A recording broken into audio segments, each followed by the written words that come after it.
The clock read 3:15 a.m. when Officer Amanda Torres's patrol car radio announced an urgent call. An overturned car had been found on the road cutting through the fields, about 15 kilometers from where she was patrolling. Amanda responded immediately, turning on the siren and speeding down the deserted, damp road under the thick early morning fog. When she arrived at the scene, Amanda was met with the grim sight of a wrecked car with European plates. The car, a light-colored compact model, was partially buried in mud and grass, with one side almost completely crushed. Through the shattered windows, 2 bodies were visible. Amanda took a step back, preparing to call for backup, but was interrupted by an unexpected sound. She paused, listening carefully. The noise was faint, a trembling, muffled cry coming from inside the car. Her heart raced as she realized someone else was in there, and with renewed determination, she ran toward the sound. There he was, a baby, strapped into the back seat, unharmed and safely secured in his car seat, though his face was wet with tears and filled with fear. He couldn't have been more than 6 months old. Amanda looked at him, feeling her pulse quicken as her trembling hands tried to free him. "It's going to be okay, little one. I'm getting you out of here," she whispered, trying to calm him. Finally, after a few moments of effort, she managed to release him and carefully wrapped the baby in her jacket, feeling his warmth close to her chest.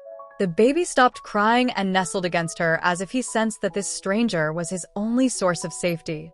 Amanda felt a wave of relief, but the weight of what she had just witnessed hit her as well. She knew that the baby had just lost something he would never fully understand, but would feel for the rest of his life. Carrying him to the patrol car, Amanda began making the initial calls. She informed dispatch of the situation, requested assistance, and at the same time tried to soothe the baby by gently rocking him. With each passing minute, the officer felt an inexplicable bond with this small life now entirely dependent on her. Amanda found herself sitting in the patrol car, gently rocking the baby as she waited for medical support and forensic personnel who would be arriving any minute. The little boy looked visibly exhausted, his eyelids heavy, and his blue eyes blinking slowly, as if fighting to stay awake. Amanda couldn't help but think about his parents, tourists from another continent, who had now left this child behind. His life had changed radically, and he wouldn't even understand why. The car radio crackled, and a colleague's voice confirmed the arrival of the forensic team. Amanda adjusted the baby, who had finally fallen asleep in her arms, and walked over to the paramedic who had just parked. She explained briefly what she'd found, trying not to meet the serious gaze the paramedic gave her as he grasped the full tragedy. "It's okay, little one, you're safe," Amanda murmured as she handed the baby to the paramedic, who carefully placed him on a portable stretcher, wrapped in a thermal blanket. With a quick goodbye, she watched him being placed in the ambulance. Amanda felt an unexpected tightness in her chest, a strange unease. The baby looked back at her, roused by the movement, with an expression of confusion and fear, as if he didn't want to part from her. She knew he was in good hands, but something deep inside troubled her. This feeling made her decide to follow the ambulance's route to the hospital. At the hospital, while the doctors evaluated the baby's health, Amanda was greeted by Dr. Enrique Santos, the emergency department director. "Officer Torres, we know the boy is physically well, but he'll need care while we identify any family members or an emergency contact. And given that he's a foreign national, this process may be complicated," he explained, giving her a concerned look. Amanda nodded, feeling an unusual urgency to help. "I can stay with him tonight, doctor. It's the least I can do. He's lost everything and has no one here." The doctor hesitated but, seeing the determination in her eyes, accepted the suggestion. After the examination, the baby was released and moved to an observation room where Amanda sat by his side, ready to spend the night beside the small survivor. She held him in her arms, her gaze tired but resolute. Once again, she felt there was something special about the connection that seemed to have already formed between them. She didn't know where this sense of responsibility came from, but something told her that her life and the baby's were now, somehow, connected. And as the baby finally fell asleep peacefully, Amanda felt something shift within her. The dawn began to light up the observation room, and Amanda barely felt the time pass. She carefully stood up so as not to wake the baby, who was peacefully sleeping in the makeshift crib. It was hard to believe that just hours earlier, he had been trapped in a wrecked car beside the bodies of his own parents. That scene wouldn't leave her mind, and Amanda knew it would be difficult to distance herself emotionally. She was interrupted by a soft knock on the door. It was Carla, the hospital's social worker, a woman with a warm expression but an analytical gaze. "Good morning, Officer Torres," she greeted with a gentle smile. "I imagine it was a long night. Would you mind chatting for a bit?" Amanda nodded, stepping out into the corridor with Carla. "I have some questions about what happened," Carla began. "We know the child's parents are foreign, so we'll need your help to understand the circumstances better." Amanda explained everything she knew about the accident, the state of the car, and how she had found the baby. Carla took notes, nodding occasionally, and then turned her attention back to Amanda. "I'll be honest with you, officer. In these cases, especially involving foreigners, it can take weeks to trace family or even get permission to transfer him to someone nearby. This means that until we have answers, he'll be placed in a temporary shelter." The thought of seeing the baby taken to an unknown and impersonal environment hit her like a punch to the stomach. Amanda took a deep breath, trying to shake off the discomfort. "Isn't there another option? He just went through a traumatic experience. I could help in some way?" Carla looked at her for a moment, evaluating the offer with a surprised expression. "Are you suggesting you care for him, officers?" Carla asked, surprised but with a hint of approval in her gaze. "That's not exactly common, but given the situation, it might be feasible temporarily, with special permission." The words hung in the air, and Amanda felt the weight of her decision. Was she ready to take on such responsibility? Work, routine, risks. None of it seemed to fit with the idea of caring for a baby, even if only for a limited time. But thinking of him going to a shelter made the decision feel easier. "Yes, Carla. I want to take care of him. At least until you can locate someone from his family." The social worker nodded, giving her a respectful look. "Let's start the process. I'll arrange the necessary paperwork, but you'll need to maintain regular contact with us. There will be visits and follow-ups that need to be done regularly, and we'll inform you of any new information about his family." Amanda agreed, her mind swirling with the possibilities and the responsibility she had just taken on. As Carla walked away, Amanda returned to the observation room and approached the sleeping baby. Somehow, he already felt like a part of her life. She adjusted the blanket covering him and murmured, "Looks like we're in this together, little one." What Amanda didn't realize was that by making this decision, she was opening a door to a series of unexpected challenges and secrets. 2 days after the accident, Amanda brought the baby home, filled with a mix of apprehension and affection. She improvised a small room in the living area, now filled with things she never imagined she'd need: a high chair, some baby clothes, and even an improvised collection of toys. It felt like her house had come to life. The baby, whom she temporarily called Luca until she learned his real name, watched Amanda with curiosity, his bright little eyes following her as she changed him or rocked him to sleep. He seemed calmer than she expected, especially after the trauma he had endured. Amanda noticed that every smile he gave her enchanted her more, while simultaneously reminding her of the immense responsibility she now bore. One morning, while trying to feed Luca some oatmeal, Amanda received a visit from Carla. The social worker was accompanied by a tall, serious-looking figure with a worried expression. "Good morning, Amanda. This is Detective Antonio Mora," Carla introduced. "He's helping with the investigation into the accident and the search for Luca's relatives." The detective nodded, glancing at the baby, who was curiously nestled in Amanda's arms. "Officer Torres, we have some preliminary information about the accident," the detective began hesitantly. "Luca's parents were on a vacation trip through North America. They entered the country just a few days ago, but it seems the accident occurred under strange circumstances. We're considering the possibility that they were being followed." A chill ran down Amanda's spine. That information completely changed the understanding of the accident. If there was indeed someone involved intentionally, it meant Luca's safety could be at risk. Followed? But by whom? "They were just ordinary tourists," Amanda replied. unable to hide her anxiety. "We're not sure. We're investigating people who might have approached them in the days leading up to the accident," Antonio explained. "It seems odd that they took such a remote road to get to their next destination. We've already contacted the Dutch authorities, but we haven't been able to locate any immediate family members. The search is being intensified, but so far, no one has come forward to claim custody." Carla, observing Amanda's worried expression, interjected. "You don't need to worry. Luca is safe with you, Amanda. We just need to be cautious, given what we know now." Antonio agreed, giving her a warning look. "I recommend keeping discretion about him. Don't inform too many people about the baby. And, for your safety, if you notice any suspicious activity, contact us immediately." Amanda nodded, her mind racing with the implications. She was now even more determined to protect Luca, even though this story was turning out to be more complex than she had imagined.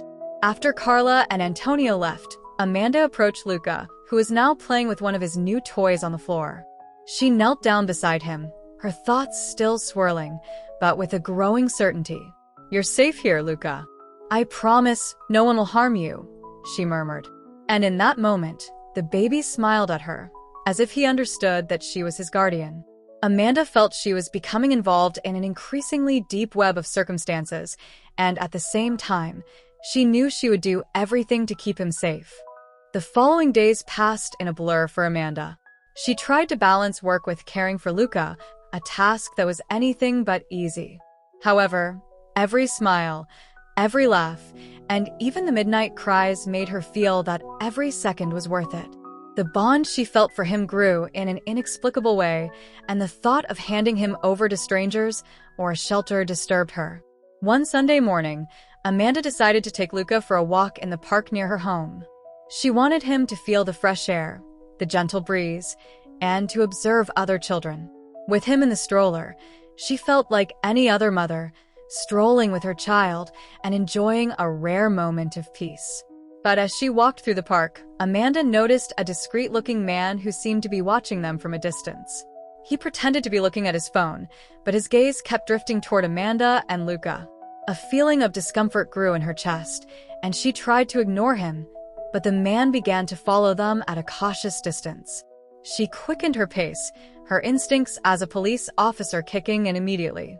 Her heart raced, and Luca seemed to sense the tension, starting to squirm and whimper, disturbed. As she reached the park's exit, Amanda glanced over her shoulder and saw that the man had stopped, watching her from a distance with a calculating look. For a moment, their eyes met, and she noticed a cold, threatening smile. Upon arriving home, Amanda quickly locked the door, with Luca already crying in her arms. She sat on the sofa, trying to soothe him, holding her phone with trembling hands. She called Detective Antonio, reporting the strange encounter. "Detective Mora, I think someone is following us. A man in the park. He seemed to know who we are," she said, her voice tense. On the other end, Antonio sighed. "Amanda, this confirms our suspicions. We have reason to believe that Luca's parents may have been the targets of a data trafficking scheme, something involving valuable information. We found digital traces indicating that the parents were being monitored, likely without their knowledge. That man could be after something they possessed, or Luca himself." The weight of the detective's words hit Amanda with overwhelming force. She looked at Luca, who gazed at her with his innocent, wide eyes, completely unaware of the danger surrounding him. She felt a wave of protection so intense that her body almost trembled. "What do you suggest I do?" she asked, her voice steadier. "I need you to keep Luca safe and in private places. It may be a matter of days before we have a resolution, Amanda. Our team is already monitoring the man from the park, and if you need anything, call me immediately. And keep the doors locked. Don't trust anyone." Amanda thanked him and hung up, her thoughts swirling in her mind. The threat felt more real now than ever, and she knew that Luca, so small and defenseless, was relying entirely on her to protect him. That responsibility filled her with fear, but also with courage. That night, as she rocked Luca to sleep, she whispered softly, "I promise no one will take you from me, Luca. We'll get through this together." Amanda knew that the darkness was far from being overcome, but something told her she was willing to face any danger to protect that baby. In the days that followed, Amanda became extremely cautious. She kept Luca away from public places and avoided predictable routines, taking him for brief outings only at off-peak times and always in safe areas. The fear that someone might be watching her every move kept her in a constant state of alertness. During one of those tense nights, while reviewing some documents about Luca's case, Amanda received an unexpected call from Detective Antonio. His voice was low, almost a whisper. "Amanda, we found something important in Luca's parents' records," he began. "It seems they were working on an investigation of their own. Luca's father was a journalist, and according to our data, he was in contact with local sources, investigating the operations of a shell company that was covering up child trafficking and human smuggling schemes. He was documenting evidence to expose this network." Amanda felt her stomach churn with the implications. "So, the accident wasn't an accident," she whispered, her voice trembling. "That's what we suspect. And if that's the case, Luca may have accidentally become a target as a potential heir to any information or evidence his father may have gathered," Antonio concluded. Amanda leaned against the table, processing this new information. The responsibility in her hands seemed to grow, and the danger surrounding the baby was darker than she had imagined.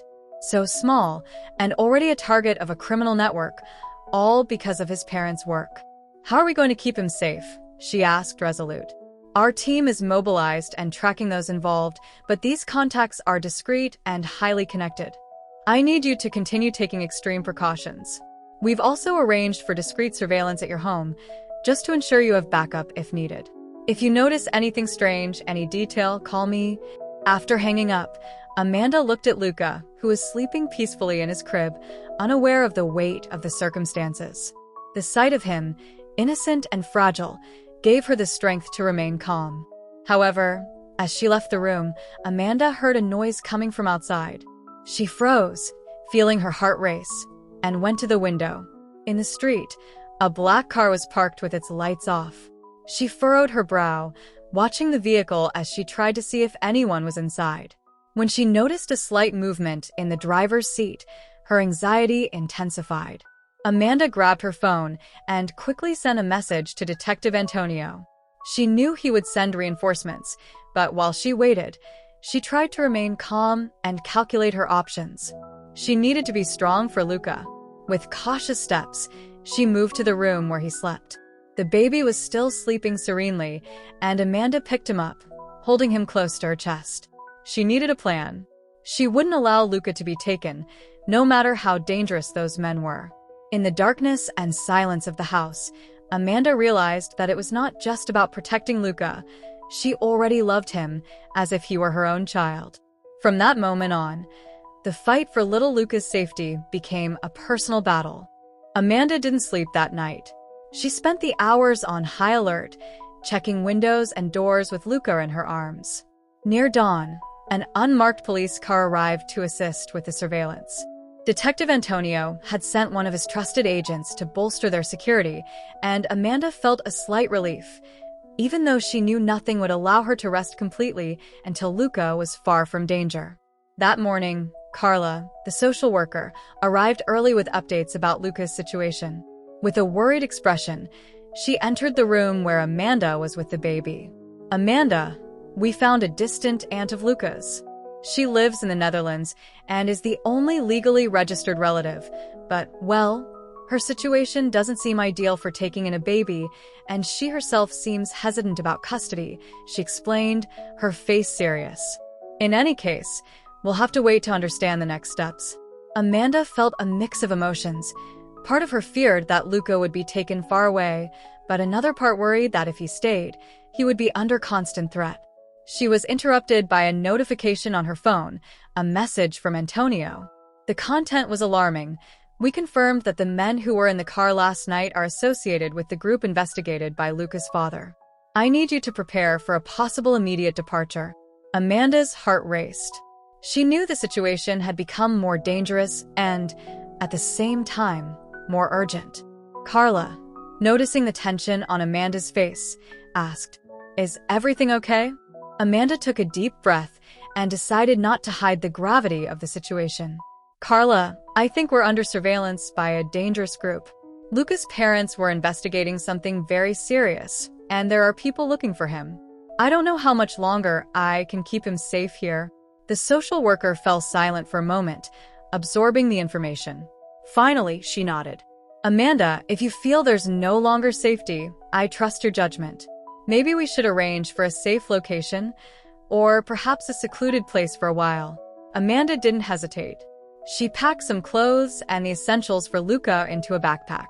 She needed to take him somewhere they couldn't be found, at least until Antonio and the team could dismantle the criminal group. With Luca in her arms and Carla by her side, Amanda got into her car. Their destination was a remote cabin in an isolated area of the city, where she had spent a few vacation days months earlier. She felt safer there and knew she could stay off the radar. As she drove along the winding roads leading to the cabin, Amanda glanced at Luca in the rearview mirror, increasingly aware that he was already a definitive part of her life. All she knew was that she wouldn't give up, no matter how dangerous things became. When they finally arrived at the cabin, a small house surrounded by trees, Amanda got out of the car and took a deep breath, savoring the fresh morning air. It felt like a sanctuary, and she clung to the idea that for a brief time, they would be safe. But as she approached the door with Luca in her arms, a noise from the nearby trees caught her attention. Someone was there. Instinctively, she hugged Luca close, trying to think quickly. Amanda froze upon hearing footsteps approaching through the trees. Instinctively, she stepped back into the cabin, closing the door with one hand while holding Luca tightly against her chest. The baby began to squirm, sensing the tension in the air. She knew she had little time before those men tried to force their way in. Amanda's phone vibrated. It was a message from Antonio. "We're on our way, but it'll take a few minutes. Hold tight and stay calm." Taking a deep breath, Amanda looked around and grabbed a piece of wood leaning against the fireplace. She needed to protect Luca at all costs. Her mind raced with all the possibilities, but there was only one certainty. She wouldn't let anything happen to him. Suddenly, the doorknob began to turn slowly, and Amanda braced herself. The first man forced the door, but Amanda was ready. With a swift and precise strike, she hit him on the arm, causing him to stumble back with a scream. Before he could react, she shoved a chair against the door, trying to buy herself precious seconds. "Leave the baby. We only want what his parents had," shouted the man outside, his voice filled with desperation. Amanda responded in a firm voice. "You're not getting near him. Can you hear me? No matter what you're looking for, he's out of your reach." The response was the sound of footsteps approaching again, stronger and more determined. Amanda knew her time was running out. In her heart, a mix of fear and courage pushed her to keep fighting. Luca, in her arms, started to cry, and she whispered, "Sure, it's going to be okay, Luca. It's going to be okay." But just before they could force the door again, the sound of sirens echoed in the distance, growing louder. Antonio and his team were arriving quickly, and the men realized their time was running out, too. Within seconds, hurried footsteps and the crunching of leaves could be heard as the intruders fled into the woods. Amanda carefully opened the door, stepping out with Luca still in her arms as the police cars arrived at the cabin. Antonio jumped out of the car, rushing toward her, his look of concern transforming into relief upon seeing her. "Amanda, are you okay? And Luca?" he asked, assessing the situation. "We're fine, Antonio. That was close, but we're fine." She looked at Luca, who was watching her with his big, innocent eyes, as if he knew the danger had passed. In that moment, she felt a wave of relief mixed with sadness. She knew Luca was safe, but the battle for his custody was just beginning. In the following weeks, the investigation unveiled the criminal scheme of the group that had pursued Luca's parents, and the Dutch government provided security and a new home for him with a caring family. With a heavy heart, Amanda had to say goodbye, knowing he would finally have a safe life. But as she gave Luca one last hug, she silently promised him that she would always cherish his memories as part of herself.